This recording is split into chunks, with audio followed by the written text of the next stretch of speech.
Sa mapagpalang hapon po mga kalingap, mga ate, mga kuya, mga ka-OFW. Yan, ito po si Kuya Main. Yan, sa hindi inaasahang pangyayari po ay meron tayong nakita isang pamilya ay hindi ko naman po inaakala na emergency sila. Yan, namatay po yung kanilang kapatid na bunso nasa Maynila. Yan po sila. Nakita po natin doon. Hindi ko alam ba't anong pumasok sa ulo ko, ba't ko tinanong sila kung saan sila pupunta.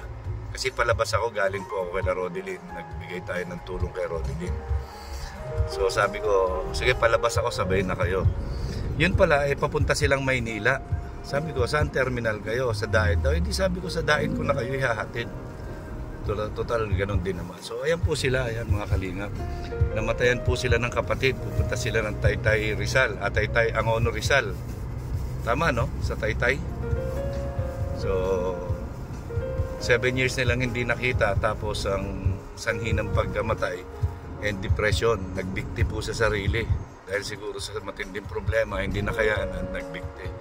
So ngayon po sila taga Bicol, ayan, pupunta po sila ng Maynila para bisitahin yung bangkay, yung labi ng kanilang mga kapatid.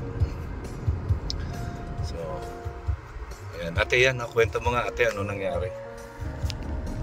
Kahapon po, tumawag po sa akin yung amo niya na yung kapatid ko nga po ay nagbigti. Nagbigti? Patay na po. Dinala naman daw po sa hospital, hindi na po kumakita. Tapos po, nakausap ko po yung amo niya. Sabi daw po kailangan daw po ng malaking pera para daw po madala dito yung bangkay ng kapatid ko. Sabi ko naman po, magkano po ang kailangan na pera? Akala daw po nila nasa 20,000 lang magagastos. Umabot daw po ng 60,000, kaya po hindi daw po ano nila na shoulder nila. Opo, na magagastos nila yung masusolo nila yung gastos. Ngayon po, kailangan daw po na halimbawa yung 60,000, pagatian namin 30,000 po. Sabi ko naman po, sana po 30,000. Kaya nga po hindi na lang po kami ng tulong dito sa barangay namin. Nag-ano po kami ng abuloy. Mga kapitbahay po namin nagbigay. Kasi po kahit piso po talaga wala po kami. Kaya po yung nagbigay naman po yung mga kapitbahay namin. Meron po kaming 5,000 nakuha. Hindi ko nga po alam kung sapat na yun na pamasahe namin. Pero sabi naman po ng amo, kung kukulangin kami, bibigay naman daw po. Magbibigay naman daw po sila. Kasi ang alam kong pamasahe pa Manila, 804 yata. O sabihin mo na 810. Ngayon po, masakit lang po talaga nun kasi nga isa-isa ko pong kapatid niya. So, ilang kayo magkapatid? Dalawa? Dalawa lang po. Bata pa po yun. Kawawa naman ano. Kaya nga po, halos kahapon pa po, wala pong kain. Kaiisip po. Mamaya daw pong 2:00 dadating na daw po siya doon sa chapel na pagbuburulan.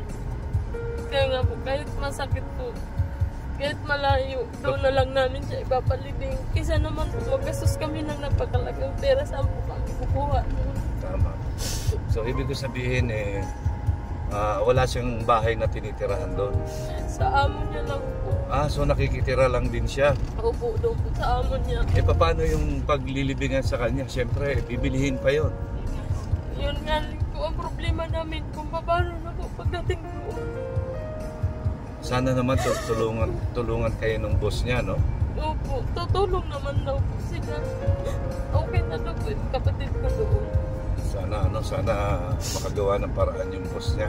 Kaya nga po, nagpapasalamat din po ako doon sa amo ng kapatid ko. Kahit paano po, hindi pinabayaan yung kapatid ko. Kasi po sinagot na po nila yung gastusin. Ito na lang po talaga kami. Yung pamasahe na lang po namin. Nanghingi po kami ng abuloy sa barangay namin. Nagbigay naman po. Kaya po, makakapunta po kami sa kapatid ko. Kunting tiis na lang dun. Kung kikita-kita natin tayo.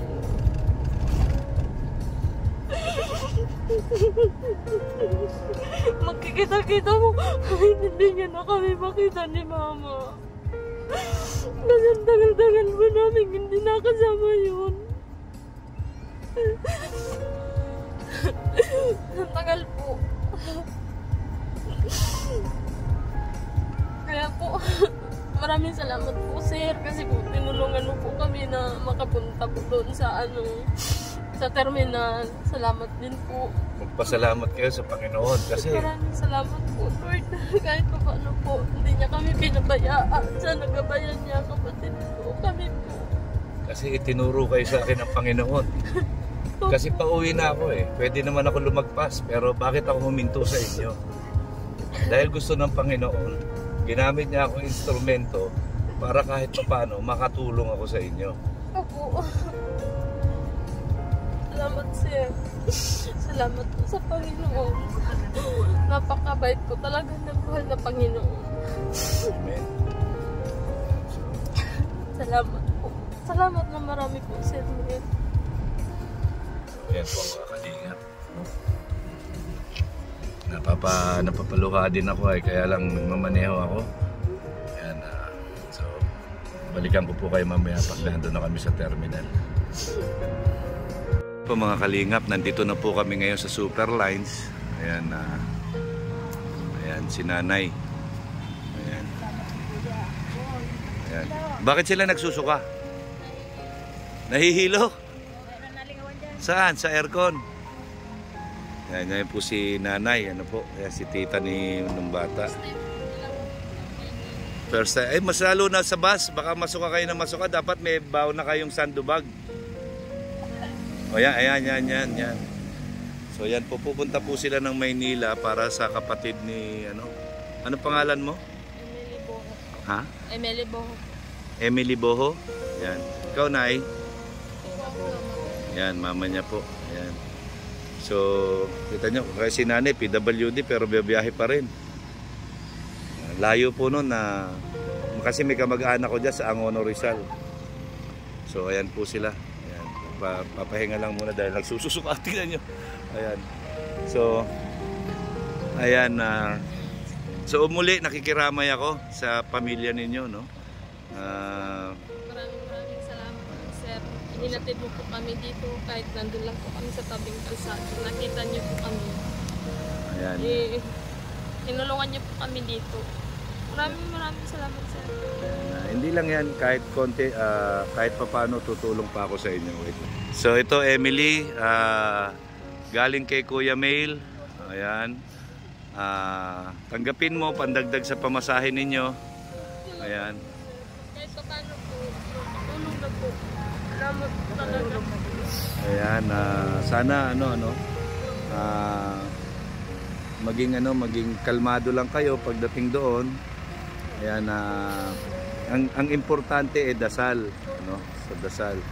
So importante ipagdasal yun na ipagdasal yung kapatid ninyo. So ayan po sila mga kalingap.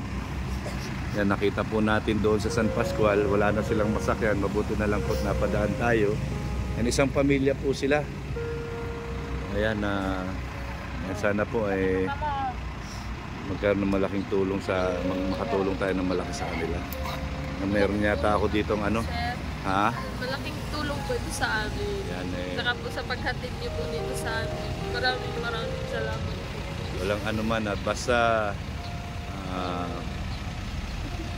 ang sa akin lang huwag kayong mag-iisip ng kung ano-ano pagka nakaramdam kayo ng hirap. Bagkus magdasal kayo, hayaan yung makita ng Panginoon ang paghihirap ninyo at nakikitang nagsisikap kayo, ang Panginoon gagawa ng paraan yan para mabigyan lunas yung nararamdaman yung hirap. Ito po, basta kailangan lagi lang isuko natin sa Panginoon lahat. So ayan po sila. Ayan. Maraming salamat po sa inyo at nakilala ko kayo. Sana magkita-kita ulit tayo doon. Ayan. Yan, hindi ko alam kung kailan ako ulit babalik doon. Yan, pagka kunyari nakita nyo na ako doon, kayo na lang yung unang tumawag sa akin. Kasi baka makalimutan ko yung mga mukha natin para-parehas dami kong alam niyo yung marami akong nakikita kasi. Yan, minsan nakakasalubong ko na nga, hindi ko pa kilala.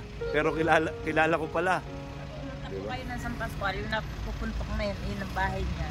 At dito lang po sa kanila, sa side bahay. Basta makikita nyo naman ako doon pag galagala lang ako doon. So yun, mag-ingat kayo. Sana makarating kayo ng maayos sa Maynila, Huwag kayong basta kalma lang. Basta tandaan nyo, lagi nyong ialay sa Panginoon ang lahat ng nangyayari sa inyo. Yan, maraming salamat. Okay, ingat kayo, mag-ingat kayo. God bless po sa inyo. Yan, God bless po sa inyo. Yan, isang pamilya na naman po na bigyan natin ng tulong. Yan. God bless pa po, sir. Yan, God bless.